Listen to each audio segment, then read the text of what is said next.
Hello and welcome back to Badminton Insight. If you're new here, we're Greg and Jenny, two professional badminton players releasing a new video every Sunday on all things badminton. Now we're always being asked by people, how can I quickly improve my game? Or where am I most going wrong? And almost every time the answer is footwork. So today's video is the first in a two-part series on footwork. And in this video, part one, we're going to teach you the split step, a really important area of the game that's often misunderstood or people just completely get wrong. So let's get to it. So what is a split step and how do you do it?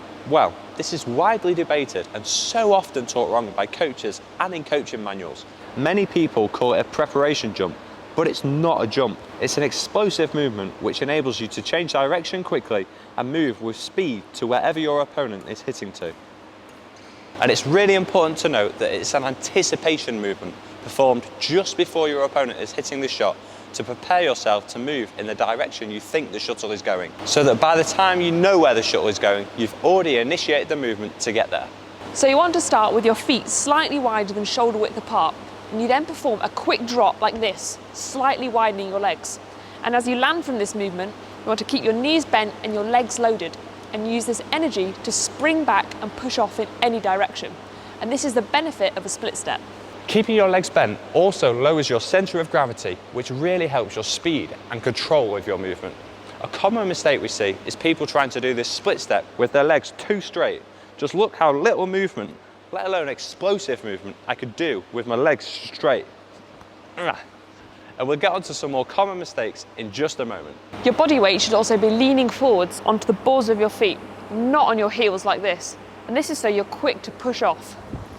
One way of practicing this is to drop off a bench and go to one corner like this. This helps your speed and quick response time off the floor. You can also do it on the backhand side, and by dropping off the bench backwards to move into the rear court corners. This helps you understand the point of the movement, and that is not a jump or step like names can suggest. Remember to make sure you're properly warmed up before doing this and take it slowly to begin with. And if you're not sure on the footwork after the split step, don't worry, that's what our next tutorial's on. This exercise, as well as practicing the split step in isolation, is mainly just for beginners or young players focusing on learning the movement. After a certain point, you want to get to a stage where you just do this split step without even thinking about it.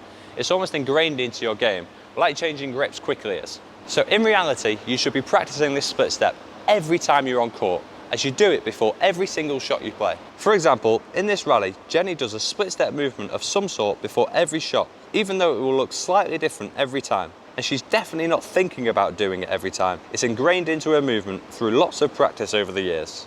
Once you've practiced the split step in isolation, you can add in a shuttle to start learning how important these micro adjustments are. Here I'm going to hand feed Jenny to either side. Now watch her split step just before she thinks I'm going to throw it. And to make her continually adjust, I can throw it like this.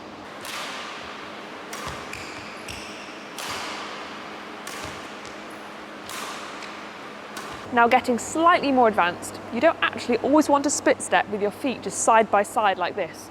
You'll often see the more advanced players doing directional split steps, and this is to increase their speed into the corners of where they think the shuttle is going.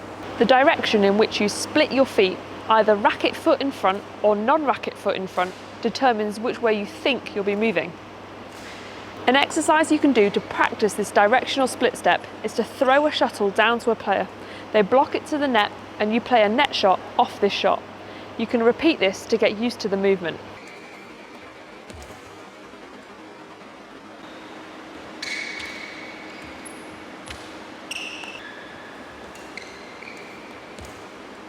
Then the next time, the feeder can lift this block to your forehand corner and you alter your directional split step so that your racket leg is now further back.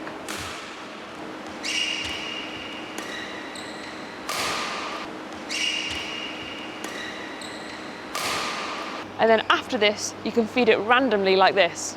This is so they have to choose which directional split step to do. Also, look how the feet don't come together in the movement. And finally, notice how Greg does the split step movement just before I hit my shot. This leads us on to some key errors people make with a split step. Firstly, they often think that they have to do it and move back to the base at all costs, no matter how late they are. No, this is a complete waste of time, and it really infuriates me. As we've said, it's an anticipation movement done before the shot to prepare yourself to where you think the shuttle is going. And this will be dependent on how well you read the game and also your opponents.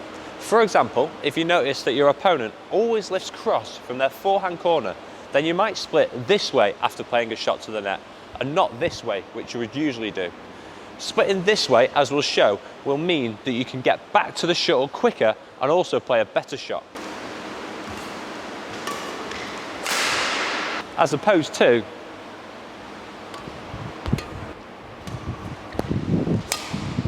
however, if they notice that you're splitting this way and keep playing net shots, then you would change your split to be ready for this net shot. Now, usually in this situation, you'd play this split to look for this net shot, especially if you've played a tight net and they're playing the shuttle from below tape, as this is the shortest distance for the shuttle to travel. And if they do lift, then you've got enough time to get back and play an attacking shot. But that's probably for another video. Also note, there might be times where you don't do a really obvious split step. For example, if you've hit a good attacking shot from the rear court, you might do a running split step into the net to follow up your shot.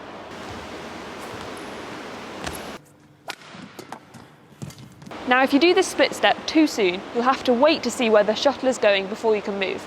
And by this time, you'll have lost the energy and force created from the split step. The ideal timing is to start your split step just before your opponent's about to hit it, so that you're ready to push off in any direction as soon as they do hit the shuttle. Another common mistake we see is people really trying to jump in their split step. This is incredibly inefficient and massively slowing your movement down. Plus, if you're mid-air when your opponent hits the shuttle, then you have to come back to the ground and then push off, by which time the shuttle's probably already gone past you or landed in front of you. And yes, some players will jump a little bit and others maybe not as much, but it's all about this drop and then moving from the force this drop has created. And of course, make sure you do it at the right time.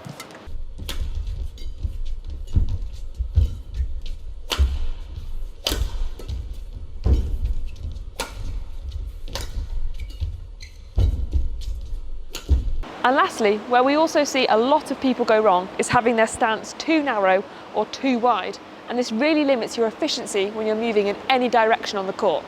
This is also heavily linked with what you do after the split step, which we're going to cover in our next tutorial on the basic four-corner footwork, so smash the subscribe button and turn the notification bell on so you don't miss out on that. And we'll see you on another video, maybe one of the ones we're showing now.